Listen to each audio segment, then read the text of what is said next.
TV, आपकी आवाज।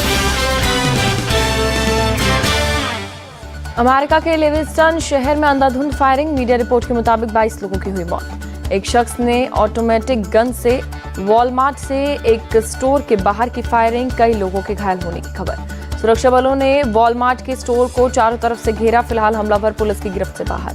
Police ने जारी की संदिग्ध की 2 तस्वीरें, अपने कंधे पर हथियार उठाए अंदर जाते हुए दिख रहा संदिग्ध। मीडिया रिपोर्ट्स के मुताबिक 3 जगहों पर हुई फायरिंग, वॉलमार्ट स्टोर के अलावा एक बार और रेस्टोरेंट स्पेयर टाइम रिक्रिएशन में भी गोलीबारी। पुलिस ने दुकानों को बंद करने के लिए कहा, स्थानीय लोगों से कि घरों से बाहर नहीं निकलने की अपील।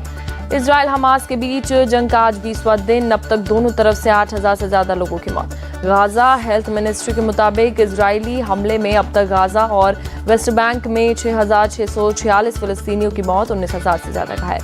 इजराइल हमास के बीच संघर्ष विराम पर यूएन सुरक्षा परिषद में नहीं बनी सहमति, अमेरिका के प्रस्ताव पर रूस और चीन ने किया वीटो। अमेरिका ने मानवीय विराम और गाजा में हिंसा के लिए हमास को दोषी मानने का दिया था प्रस्ताव, रूस ने पूर्ण युद्ध विराम का रखा प्रस्ताव। अमेरिका ने रूस के युद्ध विराम के प्रस्ताव पर किया वीटो, हमास के खिलाफ इजराइल के हमले को ठहराया जायज। इजराइल हमास जंग का आज यूएन जनरल असेंबली की बैठक, जंग के बाद के हालात पर होगी चर्चा। इजरायली सेना ने मारे गए हमास आतंकी के बॉडी कैम और उससे मिले दस्तावेज की रिलीज, आतंकियों ने हमले के लाइव टेलीकास्ट की तैयारी की थी।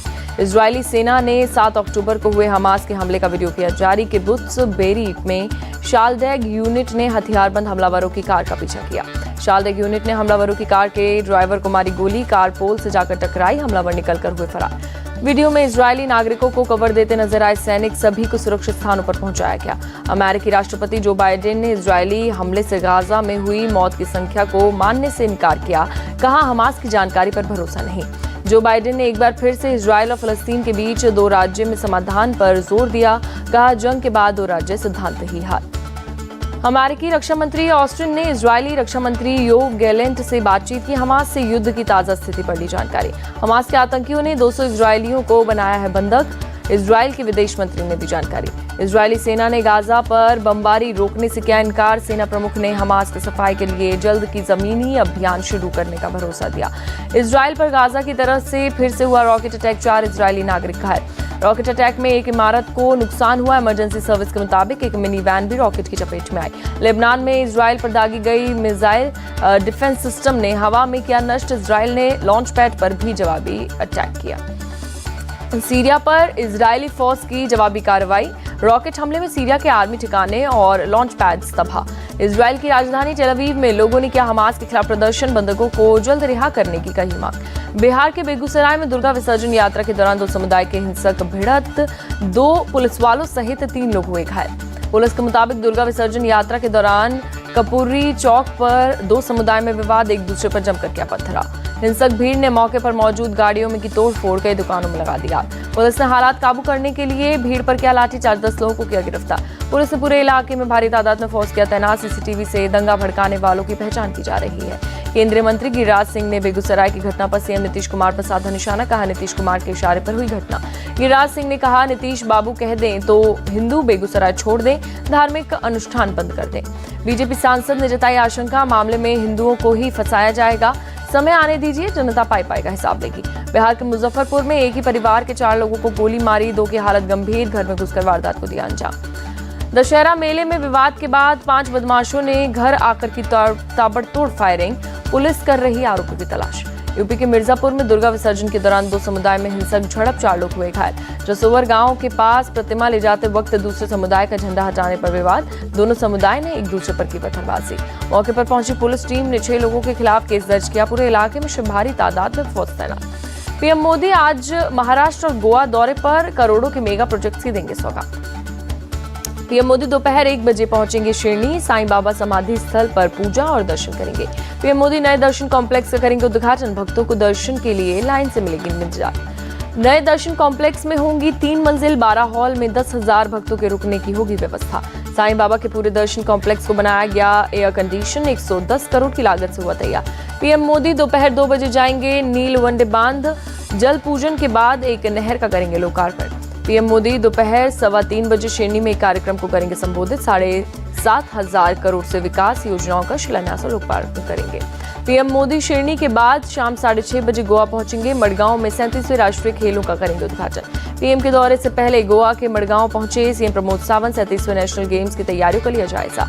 जवाहरलाल नेहरू स्टेडियम में ओपनिंग सेरेमनी की हो रही है तैयारियां। सीएम ने देखी कलाकारों की प्रस्तुति। बीजेपी राष्ट्रीय अध्यक्ष जेपी नड्डा के घर से देर रात निकले गृह मंत्री अमित शाह। मराठा आरक्षण को लेकर हो रही थी मीटिंग। राष्ट्रीय अध्यक्ष जेपी नड्डा के आवास पर हुई मीटिंग। गृह मंत्री अमित शाह, बीएल संतोष और राजनाथ सिंह रहे मौजूद। महाराष्ट्र के सीएम एकनाथ शिंदे और डिप्टी सीएम देवेंद्र फडणवीस भी बैठक में पहुंचे। देर रात तक हुई चर्चा। पूर्व राष्ट्रपति रामनाथ कोविंद की अध्यक्षता में एक राष्ट्रीय चुनाव समिति की दिल्ली में हुई दूसरी बैठक। गृह मंत्री अमित शाह भी हुए शामिल। समिति की बैठक में एक राष्ट्रीय चुनाव के रास्ते में आने वाली समस्याओं पर हुई चर्चा। बजट और अधीर रंजन चौधरी की कमेटी छोड़ने को लेकर भी बैठक में बात हुई। राजस्थान के झालावाड़ में बीजेपी उम्मीदवार कालूराम मेघवाल का विरोध। बीजेपी कार्यकर्ताओं ने चुनाव प्रचार के दौरान जताया विरोध। इंडिया अलायंस पर एसबीएसपी अध्यक्ष ओपी राजभर का तंज। कहा, यह गठबंधन नहीं बल्कि ठगबंधन और जनता को धोखा देने के लिए बना।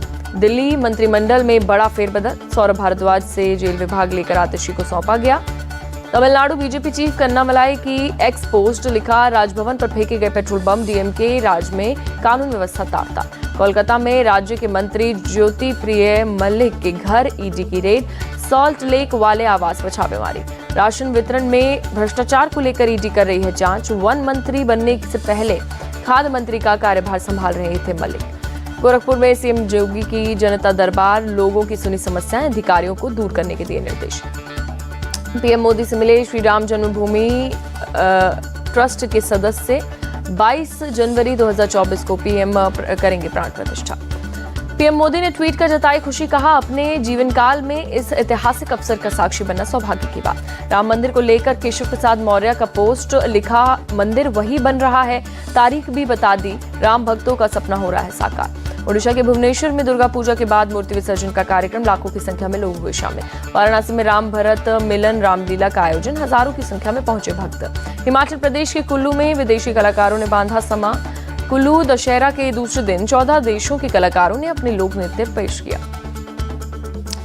और चेन्नई में उत्तराखंड के सीएम धामी पार्थ सारथी स्वामी मंदिर में की गई पूजा। मंदिर प्रशासन ने किया सम्मानित। हिमाचल प्रदेश के तिब्बती मंदिर में दलाई लामा की लंबी उम्र के लिए की गई प्रार्थना। हजारों तिब्बती और विदेश फॉलोअर्स शामिल हुए। दिल्ली में आज फिर प्रदूषण में इजाफा। AQI 256 के खराब लेवल पर दर्ज किया गया। दिल्ली से सटे गुरुग्राम में भी बढ़ा प्रदूषण। AQI 176 के मीडियम लेवल पर रिकॉर्ड किया गया। दिल्ली में आज से रेड लाइट ऑन गाड़ी ऑफ अभियान की शुरुआत। प्रदूषण पर काबू पाने के लिए कैंपेन। दिल्ली के ITO चौराहे से आज रेड लाइट ऑन गाड़ी ऑफ अभियान की शुरुआत। 2 नवंबर से सभी 70 विधानसभा में शुरू होगा अभियान। आगरा स्टेशन के पास पातालकोट एक्सप्रेस की 2 बोगियों में लगी आग। 2 लोग झुलसने से हुए घायल। फायर ब्रिगेड की 5 गाड़ियों ने आग पर पाया काबू। बोगी में आग लगने के कारणों की हो रही है जांच।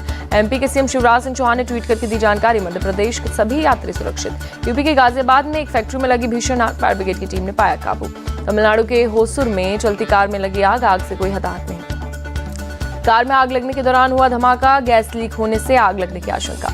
गुजरात में नकली दवाइयों के कारोबार का पर्दाफाश। फूड एंड ड्रग्स डिपार्टमेंट ने पूरे राज्य में मारे छापे। रेड में भारी तादाद में नकली दवाइयां बरामद। पुलिस ने कई लोगों को किया गिरफ्तार। पूछताछ जारी। हिमाचल प्रदेश से जुड़े नकली दवाओं के कारोबार के तार। हिमाचल की एक फेक कंपनी का नाम आया सामने।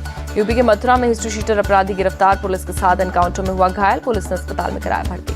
पुलिस और SOG की टीम ने कार्रवाई की। घायल अपराधी पर गैंगस्टर एक्ट तहत दर्जनों मामले दर्ज। इटावा में भी पुलिस और बदमाशों के बीच मुठभेड़। एक बदमाश को लगी गोली। पुलिस ने दोनों बदमाशों को किया गिरफ्तार। इटावा में 21 अक्टूबर को हुए मां और बेटे की हत्या में शामिल थे दोनों अपराधी। पुलिस को देखकर आरोपियों की फायरिंग की। पुलिस की बुलेट प्रूफ जैकेट और गाड़ी पर भी लगी गोली। बदमाशों के पास से तमंचा, कारतूस और हत्या में शामिल बाइक बरामद। पश्चिम बंगाल के नादिया में पुलिस और बीजेपी कार्यकर्ताओं के बीच झड़प। बीजेपी कार्यकर्ता की हत्या से भड़के बीजेपी समर्थक। बीजेपी कार्यकर्ताओं ने पुलिस पर लगाया लापरवाही का आरोप। दोषियों के खिलाफ की जल्द कार्रवाई की मांग। गाजियाबाद में बाइक चोर गिरोह का भांडाफोड़। गिरोह के जुड़े 2 चोर गिरफ्तार। पुलिस ने चोरों के पास से 14 बाइक की बरामद। पुलिस चोरों से कर रही है पूछताछ। पटना में BPSC ऑफिस के बाहर STIT पास अभ्यर्थियों का प्रदर्शन। और शिक्षक भर्ती परीक्षा के रिजल्ट में गड़बड़ी को लेकर हंगामा। छात्रों ने आयोग के रिजल्ट में बड़े पैमाने पर धांधली का लगाया आरोप। शिक्षकों की बहाली में कागजात से लेकर हर स्तर पर हो रही है धांधली। अमेरिका के पूर्व राष्ट्रपति डोनाल्ड ट्रंप पर लगा $10,000 का जुर्माना। कोर्ट के बाहर बयानबाजी पर न्यूयॉर्क कोर्ट ने किया जुर्माना। पूर्व राष्ट्रपति डोनाल्ड ट्रंप के करीबी माइक जॉनसन बने अमेरिकी संसद के स्पीकर। इजरायल के समर्थन वाले प्रस्ताव का किया ऐलान। माइक जॉनसन को मिले 220 वोट, जबकि उनके प्रतिद्वंदी हकीम जेफरीज को 209 मत हासिल हुए। पूर्व राष्ट्रपति ट्रंप ने दी माइक जॉनसन को बधाई, कहा वो सभी को प्रिय हैं, एक शानदार स्पीकर होंगे।